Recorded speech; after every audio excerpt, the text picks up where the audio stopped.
Hey everybody, and welcome to another installment of Month in Review. So this is a series of videos where I take a look back at all the new to me games I played during the previous month, this installment being November 2021, and I rank those games from my least favourite to my most favourite, giving brief descriptions of those games along the way. So I've got a big variation of games this month with 19 new titles plus one expansion, ranging from pretty unknown filler games to some big blockbuster titles. So excited to talk about these, and I will say, as a general rule, this month has been really strong. So generally I probably only have a small portion that gets my kind of shield of quality or my elite shield. This one's been a bit more generous, or maybe I've been in a bit more of a generous mood this month. So before I get started on these games, I just want to give a shout out to Kienda.co.uk, who are my online retailer to go to in the UK, and if you check out the show notes, I'll leave a little discount code there for you, so you can pick up a good discount and some good games. But let's get started on the list. So the only expansion I've played this month, or the only new to me expansion, is the Valhalla expansion to Champions of Midgard. So if you've ever followed what I've said about Midgard, Champions of Midgard in the past, it's a worker placement game that uses dice. It's kind of like a hybrid Ameritrash Euro game that I'm lukewarm on, to say, to be generous. It's very generic for me. I don't really get much enjoyment from it. This one does, however, soften that blow of the random dice rolls, where if you actually do fluff a roll in this one, you actually get some kind of incentive builder where you can get these more powerful dice and stuff. So I do like that. It's kind of mitigated if you do just have a terrible turn. But I will say, ultimately, it's not changed my mind on the game. I still think it's very generic. But if I am asked to play again, I will certainly always say, let's play with the Valhalla expansion, because it does, as I said, just take that edge off the randomness. But let's get started on the actual game. So at number 19... I'm quite sad to say this one, actually, because this is a game called This Game is Poo. So this was actually sent to me by an independent publisher. I think it's only a two-man company, or a male and a female, who are absolutely lovely people, but unfortunately the game is absolutely dreadful. So this is a kind of a exploding kitten style thing where you're drawing cards off the top of a deck. You're doing take that on other players, snatching cards from their hand. And the idea of this one is you're trying to play pairs of cards together in order to score victory points, but you can end up taking points and stuff. Ends up just being a game of top decking and hoping to get the good cards. So a complete random mess, unfortunately. Does nothing new whatsoever. I suppose the only novelty about the game is the actual theme or the artwork, where it's quite crude and some quite funny cards and puns and stuff, but maybe for a stocking filler, just for a quick cheap laugh, it's maybe something to go to, but the gameplay itself is certainly not up to scratch. So that is This Game is Poo. At number 18, I have Design Town. This goes back to 2016 and is a push your luck style game as you're trying to collect currency by kind of fanning through your deck of cards, then using that currency to either upgrade buildings or to buy new buildings to add to your deck, basically. And then you're trying to basically get a number of these points out at once in order to score. Well, there are some kind of alternative strategies as well. Generally, push your luck games are pretty much unanimously a hit with me, because I do tend to like that mechanism. I do tend to like those games because I think it's just cheap, easy fun, and it's always kind of guaranteed a good time. But somehow Design Town managed to make push your luck not fun. So that's probably the biggest criticism I can give of this game. It's not good at all. It takes a very long time to get going, considering there's next to no strategy. It's a pretty horrible game that I wouldn't recommend at all. So that is Design Town at number 18. At number 17, I have a relatively unknown filler game with Treelings. Treelings Azure came out last year, and it's a kind of a card drafting style game, as you are taking cards, it's really beautiful illustrated cards from this common supply or common pool, and you are either taking all the cards of one colour or as many cards as you want, as long as there's only one available, and then you're adding them to your tableau and trying to build these towers, because the higher towers you get, the more points you get. However, if you have a tower that's overshadowed by a neighbouring tower, then they don't score anything at all, and that actually applies to your neighbours as well, so your neighbour players. So like my player to my left furthest right card, if it's taller than my furthest left card, then my furthest left card will be worth nothing, if that makes sense. So it works pretty well, nothing revolutionary at all, but pretty quick. As I said, very pretty to look at, but ultimately there's a sea of brilliant filler games out there, and this one's just okay at best. At number 16, I have Fiesta Mexicana, which actually came out in 2020. Again, to very little fanfare. I didn't know about this game. This one is a bidding auction style game, as you are trying to claim these different dishes and put them on your kind of a banquet table, scoring points in different ways. You've got endgame objectives, but also the tiles just have pure points on them, and you're getting like kind of rows and columns and stuff. This game did certainly try to be different in terms of the way the bidding mechanism worked, where all your different spots where you can put these dishes on your board have numbers or bids assigned to them, and whenever you, I think it's lose a bid, or another player ends up winning, you actually rotate your board clockwise or anti-clockwise, which will reveal a whole new bunch of bids that you can choose from. So the more you play with, the more of these options or your choices get dwindled down, and then you don't have so many so many options to choose from. So you've got to be careful when you use those higher numbers. It sounds really cool as a concept, but I think in practice it certainly did take quite a bit away from the kind of dynamic nature of auction games. You're very much limited to what you can do at times. If somebody goes straight in with a high bid, you can't just say, let's have a bidding war and keep going higher and higher and higher. You can't do that. So it kind of lost a bit of the magic that you'd expect. But still, full props for trying to be different. But ultimately, still way too many better auction games out there to make this one kind of stand out. So yeah, unfortunately, I can't recommend Fiesta Mexicana. At number 15, I have Fearsome Flaws. If you like the alliteration or you recognise the alliteration, you probably know this is a Freedom and Freeze game dating back to 2003, so 18 years old now. This one is a pretty simple kind of a token moving game, as you have basically your little team and you're travelling around this dungeon trying to get to the escape before the other players do. However, there is this monster that's travelling around and potentially like gobbling up the other players or sending them back to the start or even removing them from the game altogether. And there's somewhat kind of a random element to it where you don't know how far this monster's moving, but you can kind of plan because you know how that monster moves and who it's likely going to chase after. So you've got to use that to your advantage. You've got to use this line of sight to your advantage by you kind of hiding behind these towers and stuff. It's okay. I think probably the best thing about this one is that it does scale so well. I mean, I think it scales from 2 to about 7, and not many games do that. So if you do want something a bit different that's not a pure party game to cater for those higher player counts, then maybe give this one a look. But again, the rest of the gameplay is pretty vanilla and nothing special. So that is Fearsome Flaws at number 15. At number 14, I have Taj Mahal, which is actually a game going back to the year 2000, so something 21 years old now. This one is a Reiner Knizia classic, I suppose you can call it. As you're trying to manage this hand of cards with all these different symbols on them, and then these symbols are going to, basically the idea is you're trying to have as many of these symbols exposed as you can, and then choose to kind of fold when you have the most symbols in order to get a bonus. And you're basically trying to put these markers to show that you're controlling these different cities and build a big network and connect them together to get more points. I would say about this game, it does feel a bit dated, which is not normally something I say about Reiner Knizia games. I thought that the network building was pretty uninspiring, and it didn't really, considering the work sometimes you had to put in to get these particular cities, it didn't feel like the payoff was that satisfying. The scoring was, again, a bit lackluster. It didn't really, it didn't really pop, and it just felt a bit flat for me. I'm glad I played it because I know this is considered a bit of a classic, but unfortunately the fun factor wasn't there for me, and it just felt a bit restrained and a bit too small for me, if that makes sense. It didn't strike that normal Knizia spark that he normally does with me. So yeah, unfortunately, again, I can't recommend Taj Mahal, despite being a popular game that certainly remained in print for a long, long time. So yeah, that's Taj Mahal at number 14. At number 13, I have Pongi. Pongi, again, another game that I hadn't heard of. This one dates back to 2017 and is a very small card game, a filler game that takes probably about 20 minutes to play. And this one kind of strikes the feeling or kind of rings bells of a game like For Sale, where you're trying to collect these cards.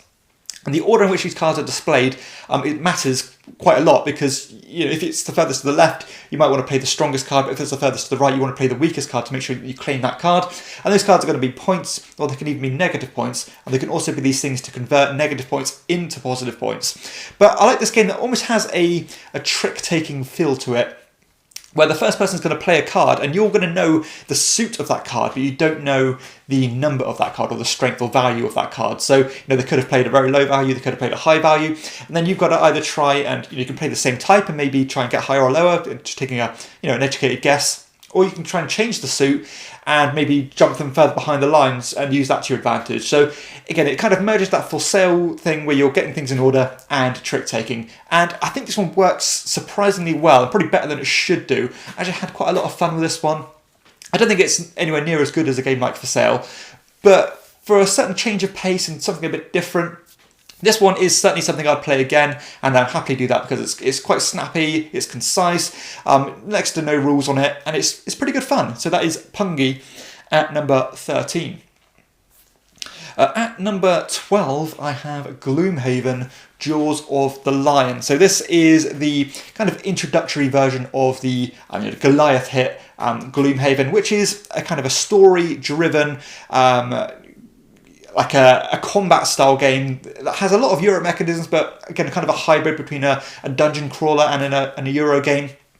I can't really cover too much of this game because it is so big, but you're basically playing these characters, working together to try and overcome these bad guys, go through a series of stories, using your powers to your advantage. I think the card system in this game is pretty damn clever, as you're playing 2 cards at a time. One of them's going to be the initiative, i.e. the speed you do your action, and the other one's going to be the action, and then you kind of can take a upper action and a lower action, and you're going to use that to travel around, you're going to use it to fight bad guys, to heal yourself, to use unique abilities as well. All going through this kind of illustrated storybook. So I think the ambition of this game is absolutely mind-blowing. I mean, the degree of detail, and this game is pretty much like a gamer's version of Dungeons and Dragons. Now, if you want a gamified version where you're not just rolling dice and hoping to get good luck, then this is a real good option. The story is pretty generic, nothing special there. But again, it does have all the stuff you'd expect from a dungeon crawler. You've got your kind of area effect powers. You can, again, boost people and, buff people and travel around and interact with people. It's so big in scope. But it was one of those games that I never really got to play. Or obviously, this is on the new to me games list. But I'm really, at least I can say, this is a game that I've played now. I know what it offers. It's not a game for me because I'm not willing to pour the time and effort that a game like this requires. It felt a little bit too grindy for me, where you're just constantly slogging through bad guys, just hacking them to bits. It felt a bit samey. But despite that, I can't help but applaud how well the design is put together, and I can certainly see why it is such a monster hit. So yeah, unfortunately not a game for me, but one that I can completely commend. That is Gloomhaven, Jaws of the Lion. At number 11, I have a game going back to 2015 by Alexander Pfister. This is Broom Service. So probably with an Alexander Pfister game, you're expecting something, the big, huge Euro-style games, you're upgrading things and the multi-use cards. This one is certainly a change of direction of that. It's a very simple pick-up and deliver game, using a pretty interesting hand management system where everyone's got the exact identical set of cards, and these cards are going to let you kind of travel around the board. They're going to let you pick up potions and deposit them and move clouds around to get points. But this has a really cool, unique system where you can either choose to take a brave action on those cards or a cowardly action. And when you take a brave action, you get kind of an amped up version of it where you can get things done quicker or get more points for doing those actions, but you run the risk of being trumped by another player who comes after you in turn order, because if they also have selected that card, and they can take the stronger version as well and leave you kind of out of pocket and not being able to do anything. Or you can choose to take the cowardly action where you're guaranteed to do it, but it's not as strong. So I did like that system. I think the only reason why this one isn't going to be a big hit for me is because I have other kind of pick up and deliver style games that I enjoy quite a bit more. But I'd say if I didn't have those games, I would certainly pretty consider keeping Broom Service around, because it does work pretty well, very smooth, and it has that unique card system. But a good game, a very near miss for me, but yeah, not one that's going to be sticking around. That is Broom Service at number 11. At number 10, I have probably the lightest game on this list. This is Skull, dating back to 2011. This is a push-your-luck bluffing style game, as you are basically putting these coasters down, face down in front of you, and then eventually you're choosing to bid to see how many of these coasters you can flip over without revealing a skull. That's pretty much the extent of the rules, but as you kind of reveal these skulls, you lose a life and limit your options and what you can do. And I would say I wasn't sure what I'd expect from this game, because I always had loads of people loving it, say it's a great game that caters to 6 players, really low rules overhead, a lot of fun, laugh out loud moments. But I was struggling to see where that was going to play out in the rule set, because again, it's one of those games you have to play for yourself to understand the nuances and the player interaction, the kind of the fun it creates. But really like this one. I think this is going to be a bit of a go-to when I do have that 6-player count, and it's a certain. It fills a certain niche that a lot of party games don't, because you're not drawing or playing word games. This one is that bluffing and push your luck style thing, which normally push your luck games don't cater to 6 players. So really enjoyed this one, and it's going to be sticking around in my collection. Okay, so let's get into the top 9. And I will say these are where my shield of qualities are going to start. So at number 9, I have a big surprise hit with a game called Dokmas. Dokmas dates back to 2016, and it really does ring bells to those kind of root building Reiner Knizia games.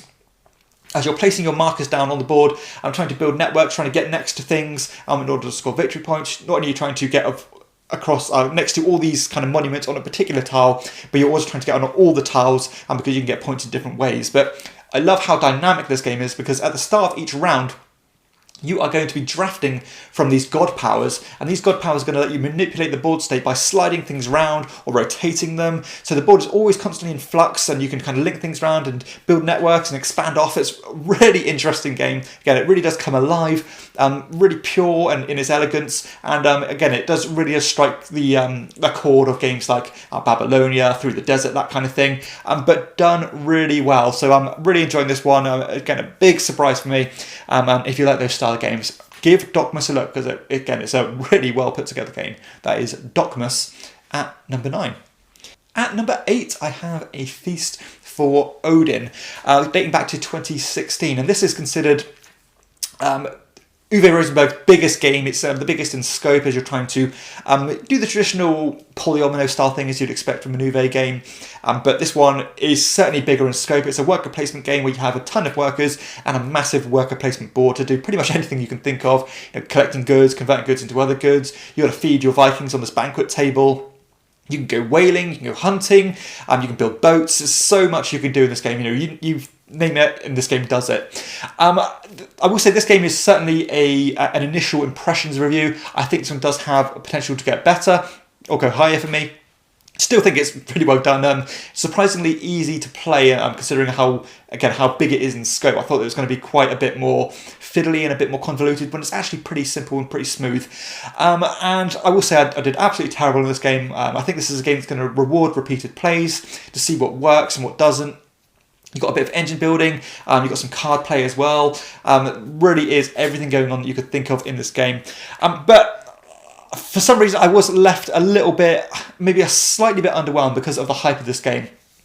And I think because it really is so sandboxy the first time you play it, you really don't know where to go, you don't know where to start. But this is certainly one of those games, when I finished, I thought, yeah, that was good, I enjoyed it.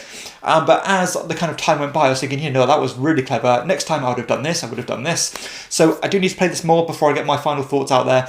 But at this moment of time, it's going to sit with a shield of quality and a comfortable recommendation for me. But is it going to be something that's going to stick around and I'm going to keep playing consistently? So that still is yet to be determined. But at the moment, it's looking good. So that is A Feast for Odin at number 8. At number 7, I have The Search for Planet X. So this is a sci-fi themed deduction game. As you're trying to find Planet X, you're trying to find out where all these different space things are, your comets and your asteroids and things and meteors. And they all have different rules to do with how they kind of react on the board, or the how they interact with one another. You're using an app to give you unique rules and expose things to you so that you can use that to your advantage and introduce things. But the thing I really liked about this game more than anything was this time system, where you could be quite vague in your questions and what you're asking for. You might say, is there a comet between space 1 and space 5? And it will give you quite vague information for doing so. But it costs you less time. However, if you go for something very specific and you want to know something very, something particular, then it's going to cost you more time, but going to give you more concrete evidence. So I thought that was a really cool thing to do. And of course, the people behind keep taking turns until they catch up with the people who've used more time. So it's a real cool spin on the deduction genre, where I normally find that deduction game people normally finish in the same kind of ballpark, unless you're terrible at these games. But yeah, this game did certainly kind of expand that and mean that if particularly good players can be quite a bit better than someone who doesn't really know what they're doing. But at the moment, really enjoying this one. Can see why it's been a big hit last year, and certainly one of the best deduction games I've ever played. That is The Search for Planet X. At number 6, I have a brand new game from 2021. This is Savannah Park by Wolfgang Kramer and Michael Kiesling. A very family-friendly level game, a puzzle-style game where you're trying to move these animals from spot to spot, trying to create these groups of the same animals and get watering holes in them, because they're going to give you a score multiplied on how many animals are there. So if you had, say, 2 watering holes in a group of 5 elephants, you'll get 10 points, because 2 times 5 is 10.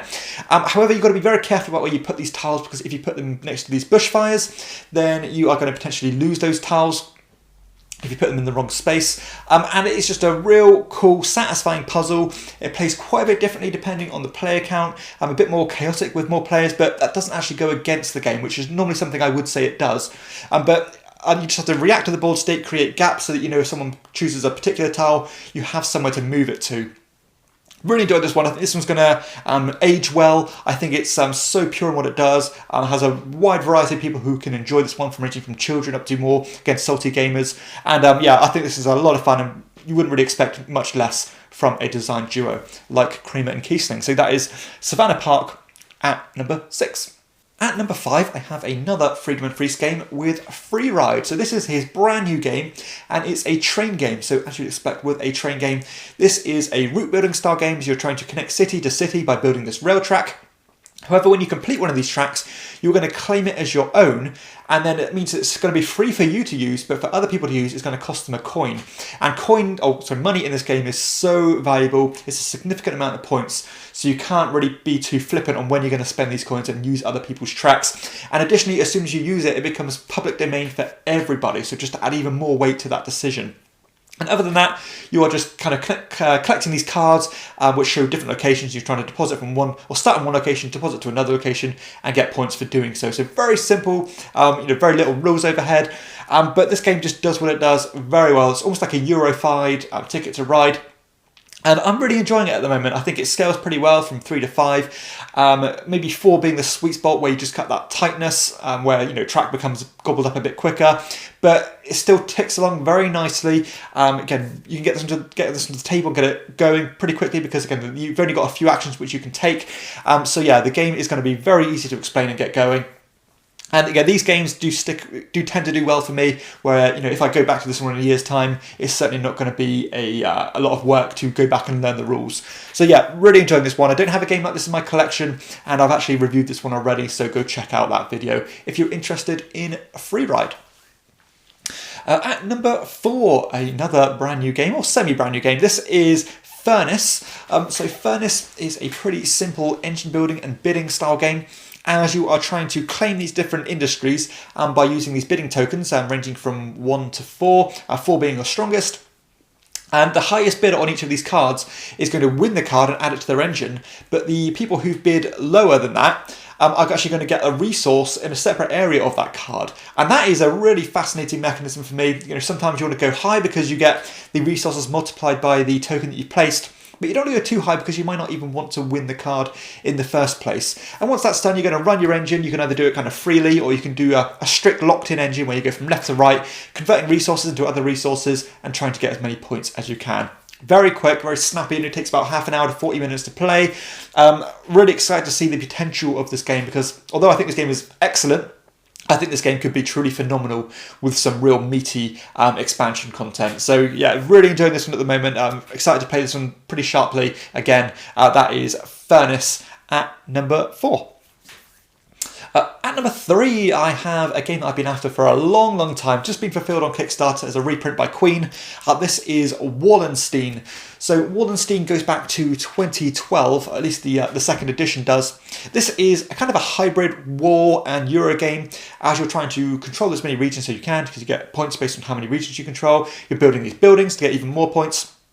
But the way you do these things are so interesting, as every region you control is going to correlate to a certain card, and then you're going to use those cards to place on your own player board on these different action slots, which means that this particular action is going to happen in this location. So that could be bolstering your troops, it can be attacking an adjacent region, It can be taxing that region or getting grain from that region because you need to feed your people. And if you go too hard on taxing and again harvesting food from the same regions again and again, then you're really upping the chance of that particular region revolting against you and potentially losing it, because it's a real delicate balancing act. On top of all that, you've got this awesome combat system, where when you go into a new region, you're going to take a bunch of cubes that you've used to attack with, on the ones you've attacked, and you're going to chuck them in this cube tower, and then they're going to kind of pair off and eliminate each other, and who's left standing is going to be the winner. Yes, it's still semi-random, and it is pretty chaotic, but because if you do particularly badly in a fight, your cube's going to remain in that cube tower and can potentially come and bolster you later, and which happened quite a few times in our game. You know, some big surprising outcomes to those battles. What an interesting dynamic game this one is. Nothing else really like it on the market, and I really enjoyed it. So that is Wallenstein at number 3. At number 2, I have Witchstone, which is another brand new game from 2021. This one is, however, a co-design with Reiner Knizia and another gentleman who I forgot his name. This one is a real point salad style game that uses that Reiner Knizia ingenious system where you're putting these tiles on your player board, and the more you kind of compound these actions together and connect them, you get stronger and stronger versions of them, and you're using that to go around this pentagram and get victory points, or going up this magic wand and getting points in different ways and getting kind of area control on this magical ball in the centre, or the crystal ball. So much going on here. I love how balanced all the different areas of the board are.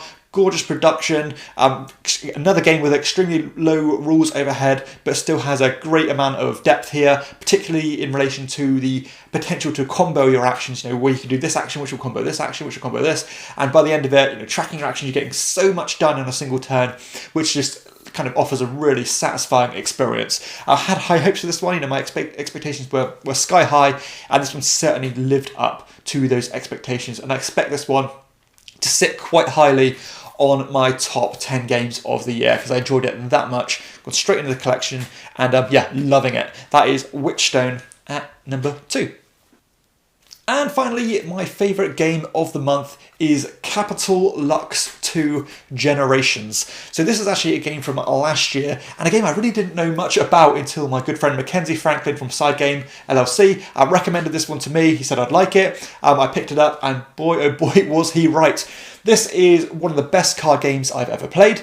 It has so much depth, so much going on, amazing variability, as you have a hand of cards of different suits and different values, and you are basically either choosing to play those in front of you for scoring, or playing them in the city in order to get bonuses or special powers, which sometimes you might not even want, but you've got to be careful to balance the two, because if you have, say, 6 points in front of you, but you only have 5 in the city, then you're going to go bust and not score anything. So you've got to keep them, make sure they're balanced, and make sure that you're not going higher than what the city offers. But of course, all those different powers by going to those cities can really manipulate that. It has a clever little draft before it gets started, and the progression of this game is phenomenal. So it's broken down into 3 phases. And keeping your cards alive from start to finish is so tense, because in a drop of a hat you can lose everything if you don't play carefully. And I love the way that the market's constantly changing, and sometimes if you win these cards by having the closest to that amount, then you actually get to take one from the city and add it to your final scoring, which will of course throw everything off and mean that you have to start bolstering it again to make sure that you're not losing your cards in front of you.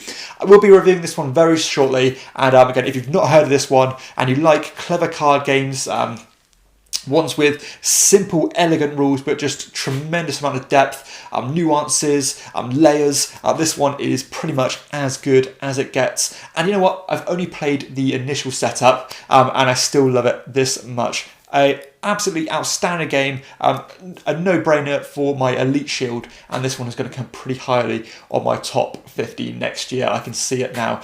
Okay, so that concludes this instalment of Month in Review. I hope you've enjoyed it. I hope there's something on here that's popped up that you maybe didn't know about before, something that's piqued your interest. Nice variation here. And to have 9 games that that have received a shield is quite unlikely. It doesn't really happen. I normally only get, say, 5, 4 or 5. So it has been a really strong month. So yeah, I've enjoyed talking about these games, and hopefully, as I said, something here has caught your interest.